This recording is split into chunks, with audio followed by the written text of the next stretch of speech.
it could be a teacher, a veteran, a small business owner, a mom. Mom influencers are huge out there in this space right now.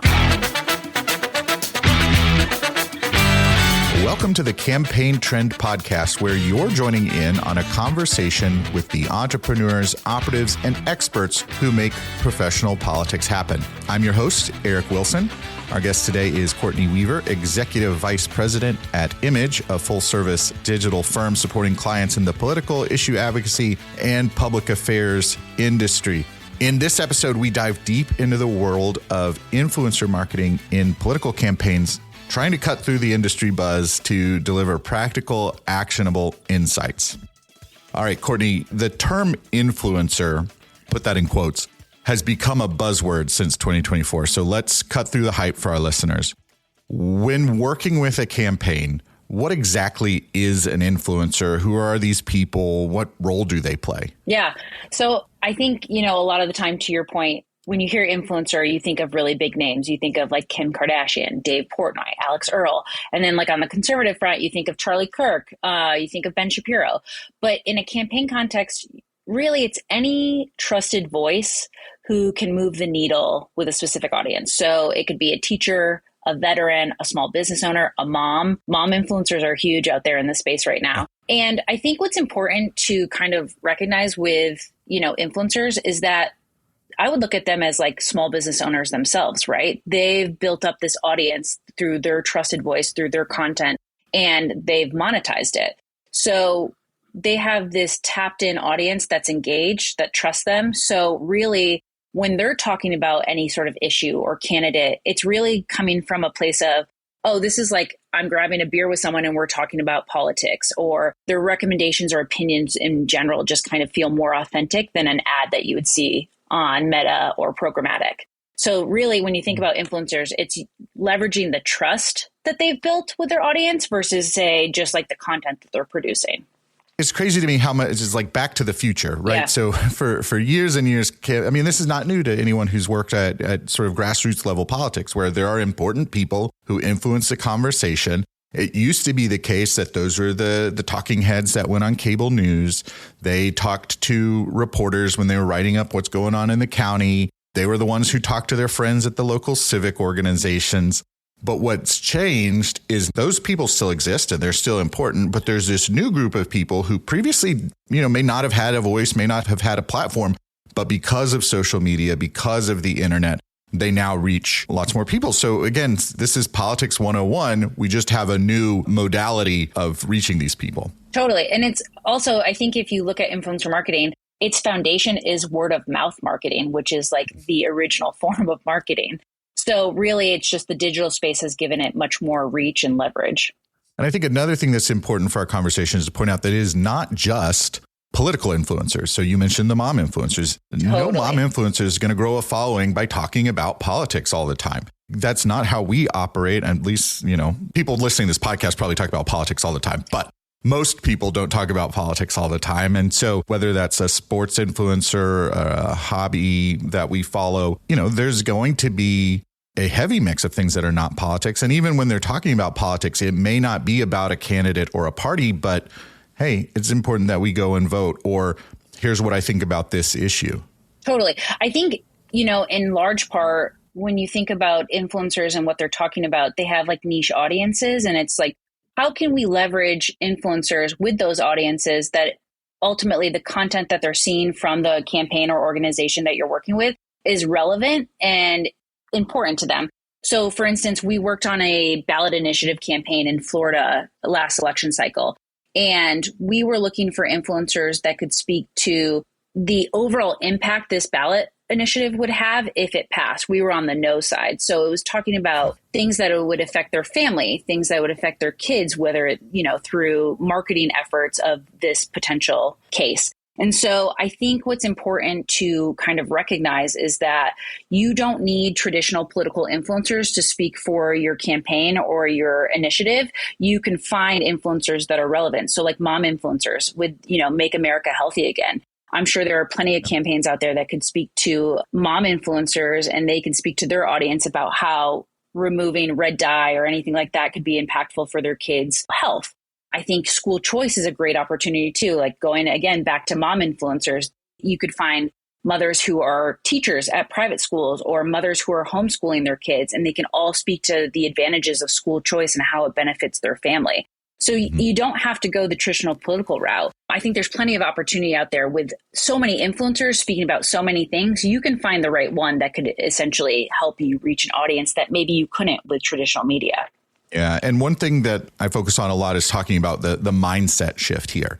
So we can transport ourselves back to the era when TV first came online. What we were looking for in a candidate and in a campaign shifted when we moved from the grassroots to now broadcast era of TV and radio. You think about the first televised presidential debate where JFK looked a lot better than Richard Nixon, and that kind of upended things. We're coming out on the other end of that era where what we're looking for in campaigns is going to be different than what we have been. For sure. And I think too, with the influencer piece of that is, again, don't necessarily need to have a specific political influencer in mind. You can absolutely find anyone to speak on this. If it's important to the influencer and they feel like it's relevant to their audience, they will absolutely speak on it, which I think is important too. I do think it's important that we talk about the pros versus cons on influencers. So certainly influencer marketing has emerged as a response to the media fragmentation, the platform fragmentation, but it doesn't have that quick turnaround, that precise targeting and scale that we get with paid media. So how are campaigns incorporating it into their overall strategy? I think very clearly you and I would probably agree, you still need to be running your paid digital campaigns. It's not all going to influencers, but how do they fit together? Totally. I think influencer marketing is a great complement to the overall media mix. I think you can use it to reinforce social proof. So when someone sees an ad and then sees a creator that's relevant to the topic, it kind of resonates more. So I always think about it when I'm talking about an overall media plan, we're talking about frequency goals. So, in many regards, we say 7 to 10 is like the maximum frequency of with the message actually saturating. So look at it in the sense of how do I add that into my frequency mix so I can further saturate the message and have it resonate with people. And I think that's where influencer marketing is like a great mix for that. I think it should complement. It should not overtake or completely, be the only strategy that you have. I think too, when you're looking at influencer marketing, it's great for storytelling, for education, for persuasion. So if you need to move the needle on something, influencers are a great voice to have to complement what you're putting out on ads to just amplify and basically have it saturate more. Yeah. And I think one of the other things that's really important to remember here is that you can't skip the line. So if you're saying, oh, well, hey, I'm tuning in and I want to do influencers, you've got to do the traditional, whether that's CTV, crazy calling it traditional now, but your traditional online advertising where you're doing search, you're doing social, you're doing video, then you can come in over the top with this influencer market. It's always got to be hand in glove. And so I worry that some people are going to say, I'm going to skip that first step and go right to influencer. Totally. And I think it's a compliment. I really do. Because when you think about influencer marketing and how it can work with your overall media mix, I think one part of the strategy is how do you leverage it on paid?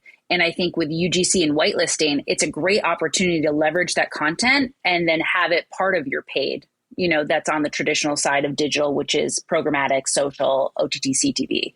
All right. So you used a lot of acronyms there. And one of the rules on the show is that if you use an acronym, you've got to explain it. So what is UGC? User-generated content. So what I really love about it is that the creator will create a video that they would ultimately probably post on their channel. But however, with UGC, so user-generated content, they can create the content and then it be used on paid channels as an ad. And what I love about it. Yeah. So they put it out on Facebook. You can promote it on Facebook or Instagram or wherever. Exactly. And what's nice about that is that it has a native feel to social platforms. So your ads are going to look as if they're part of the scroll that people are accustomed to. It doesn't look like some flashy ad. So it's a great mix between what you're producing with, your television or digital team, and then also what the influencer is creating for you to then promote on paid. Yeah. And then we can add in making sure that they see it at the right frequency, that the right people are seeing it. So you get kind of the best of both worlds. And, we even see sometimes that kind of like faux user generated content where it's made to look like a selfie video or something like that. And it's not. And that can be really effective. Exactly. I mean, I think back to even before my influencer marketing kind of days, I think back to when I was on congressional campaigns and direct to camera would overpower and perform your traditional ads because it felt authentic. It felt like someone was having a conversation with you. And that's largely what social media is, a conversation. So kind of meeting your audience where they're conversing, I think was great. And then that was like the first form of it with the candidate. And now you're seeing others be able to leverage it through their audiences. Again, this is obvious to anyone who has studied politics for any length of time. But if you've been on campaigns, you've tried to get surrogates to go out and talk for you. This is surrogates online. You know, the op-ed, that was user-generated content that we pitched into a newspaper. So again, it's the new modalities, the tactics or the strategies, the rationale behind it are not new. So I hate to keep being the wet blanket on influencer marketing here because I'm a big believer in it, but I want to address kind of the legitimate criticisms or the questions that people have. And so it's not a cure-all solution. What types of campaign challenges are best suited for influencer marketing? I love this question because I think this actually speaks to how you can leverage it the best for your campaign or organization. I think persuasion and education is like what I would consider like the top tier use for influencer marketing. When you have to educate or introduce a new policy or a ballot initiative that feels complex to people, like they couldn't just go and read the ballot initiative and then understand it. It's breaking down complex issues into very salient ideas. I think that is a great use of it. And on top of that, it's a trusted voice. Again, they've built this audience to trust what they have to say, to actually hear their opinion and take stock in it. So I think knowing that you are going to have to explain something very complex or a little nuanced, influencers are great for that. You know, I think too, targeting specific audiences, so Gen Z or a certain ethnic group or veterans, rural voters, anything hyper specific, there is most likely an influencer who can speak to that and has the audience built for that. And then also driving earned media, right? If you can do a smart influencer activation, it can often lead to earned media opportunities because of that collaboration piece with a bigger name or even just an interesting name and an interesting niche. So I think that's something of use there too. You're listening to the Campaign Trend Podcast. I'm speaking with Courtney Weaver from IMGE about influencer marketing in campaigns. And I think probably, before we start talking about some of the more tactical, actionable items that we want people to get out of this episode, what should the campaigns understand before they go to work with influencers? There's a big mindset shift there, right? Huge. One of the biggest things I would want people to take away is that this is not a digital platform where you can plug and play ad creative and you can just go live. This is relationship based. It is a person on the other end of the email or the direct message that you send these people. And I think it's important to acknowledge that this will definitely take time. You can't spin it up in 24 hours. Typically, an influencer campaign could take 4 to 6 weeks, depending on how many influencers you want to reach out to and work with. They're not contractors. They're collaborators. You're going to be able to give them guidelines and guardrails of what they could produce, but ultimately you have to trust them because they know their audience best and they know the content that performs well on their channels. So to be able to give them that creative freedom, that might be difficult for some campaigns, especially, they want to control the message. There has to be a level of trust between influencers on that one. And I think that's really important. And then also being clear on your goal. I think you want to tell them, this is our goal. We want awareness, or we want to drive clicks to our website for voter registration or finding your polling location. You have to be super clear and concise because there's a myriad of ways you could do this. And there's a myriad of ways how the creator can produce the content. So if you're not clear and concise, you could get content that you're not ultimately happy with. And then I think finally, budget. That is, you have to be realistic here. Again, I'll go back to the fact that these people are small business owners. They're going to want to be paid or they're going to want some sort of collaboration that will benefit them as well. If you're not going to go the paid route, I think there's plenty of opportunity to consider both. But be realistic about your budget. Even nano influencers are going to want to be paid. So keep that in mind when you're thinking through, like, how much do I really want to spend on this?